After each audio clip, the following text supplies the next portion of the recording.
예전에 제가 라스베가스 카지노 갔었을 때 가이드분한테 들은 이야기가 있거든요. 그 이야기를 좀 오늘 같이 해드리려고 해요. Mom, I just killed a man.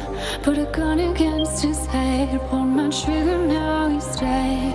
Mom, my life had just begun, but now I've gone and thrown it all away. 오늘 쉬는 날이어서 알라딘 다녀왔거든요. 알라딘에서 이 심리부검이라는 책을 사왔는데, 사실 제가 유튜브에서 이 자살에 대한 주제로 이야기하는 게 우려스럽긴 해요. 근데 심리 상담을 하다 보면 사실 이 자살이라는 주제를 생각을 할 수밖에 없거든요. 우리나라에도 중앙심리부검센터라고 있거든요. 이제 거기서 어떤 일을 하냐면은 자살 사망자의 사망 원인을 다각도로 분석하고 자살 유족 및 전문 인력을 지원하는 역할을 수행한다고 해요. 이 책은 자살하신 분들의 심리부검을 통해 그분들이 무엇 때문에 자살했는지 알아보고 더 많은 분들이 자살을 하지 않도록 예방하는데 도움이 될 수 있는 책이라고 생각을 합니다. 그래서 한번 읽어볼 건데, 제가 아직 안 읽어봐서 잘 모르거든요. 읽어보고 여러분들에게 또 한번 말씀해 드리도록 할게요.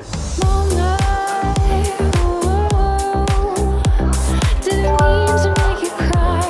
If I'm not back again. 제가 책을 다 읽지는 않았는데 이 책이 실제 사례를 바탕으로 이제 심리부검한 내용들이 들어있더라고요. 그래서 사례를 한번 보면 2001년도에 미국의 교수님이 카지노에 갔는데 그 카지노에서 약 5만 달러 정도를 잃었나 봐요. 근데 그 5만 달러를 회수하기 위해서 더 도박을 해가지고 15만 달러를 잃고 나서 이걸 어떻게 갚을까 고민하다가 이제 완전 범죄 계획을 세웠거든요. 이 교수님한테는 7살 난 아들이 있었는데 보모를 구한다는 공고를 내서 40대 백인 여성을 채용을 했어요. 그리고 나서 그 여성의 환심을 사기 위해서 선물도 사주고 되게 잘해줬단 말이에요. 그리고 곧 연인으로 발전을 해서 결혼을 하게 됐는데, 결혼을 하고 나서 이 교수님이 그 결혼한 여성분한테 보험을 엄청 들어놓은 거예요. 그리고 이 여성분을 죽이고 나서 자살로 위장을 했거든요. 근데 처음에 이제 자살로 수사가 종결될 뻔했는데 경찰들이 조사를 해보니까 뭔가 되게 의심스러운 정황들이 많이 발견된 거예요. 그래서 심리부검을 의뢰를 해서 결국은 이 교수가 이제 범인으로 밝혀진 사례들이 있었는데, 이처럼 이제 심리부검이 우리 수사에도 이용이 될 수도 있고, 어떤 분이 이제 자살을 했을 때 유가족이 그 자살이 왜 일어났는지를 알고 싶어서 의뢰하는 경우들이 있다고 하더라고요. 이제 이 책은 사실은 일반적이진 않는 것 같긴 해요. 근데 이제 심리학에 관심이 있거나 이제 심리부검에 관심이 있는 분들은 한번 읽어보면 좋은 공부가 될 것 같고요. 카지노 이야기가 나와서 제가 예전에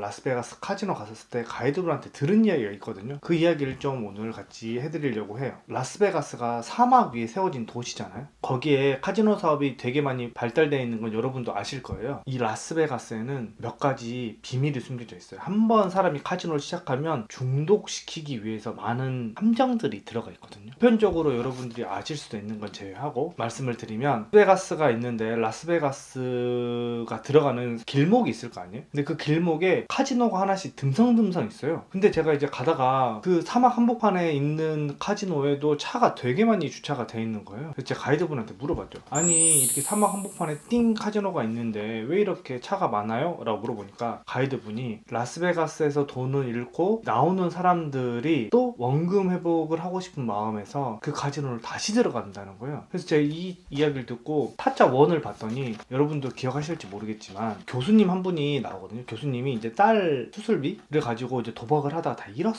잃었는데 이제 고니가 가가지고 돈을 주면서 이 돈 줄 테니까 다시 절대 오지 마세요 하고 돌려보냈거든요. 근데 교수님이 그 돈을 감사하다 말하고 돌아가는 중에 다시 도박장으로 들어가는 장면이 있어요.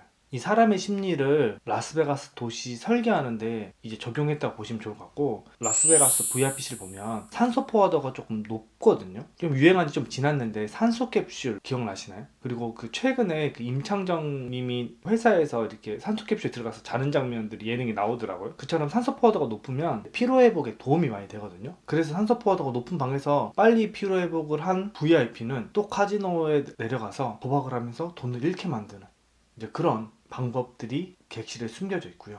그리고 라스베가스 호텔들은 보통 카지노를 통과하거나 카지노를 잘 보이는 곳에 이제 위치해 있는데, 도박을 하게 만드는 가장 중요한 요소 중에 하나가 접근성이거든요. 그러니까 우리가 주변에 도박 환경이 많으면 도박할 수 있는 확률도 되게 높아지는데, 최근에 요즘 도박들은 되게 온라인으로 도박을 많이 해요. 컴퓨터, 태블릿, 핸드폰으로 도박을 많이 하는데 그로 인해서 사실은 도박률이 되게 많이 증가했어요. 그러니까 우리가 쉽게 도박을 할 수 있는 환경이 바뀐 거죠. 옛날에는 어디 도박장에 가거나 막 산에 올라가가지고 산도박을 하거나 막 그랬어야 되는데 요즘에는 이제 그럴 필요가 없는 거죠. 그런 심리를 라스베가스도 잘 이용했다고 보시면 좋을 것 같아요. 그리고 또 하나가 라스베가스 카지노를 하다 보면 이제 음료 이런 게 무료거든요. 돈을 많이 잃으면 식사권 이런 것도 줘요. 그러니까 당신은 걱정하지 말고 도박만 하세요. 우리가 모든 걸 제공합니다. 는 걸 사실 내포돼 있죠.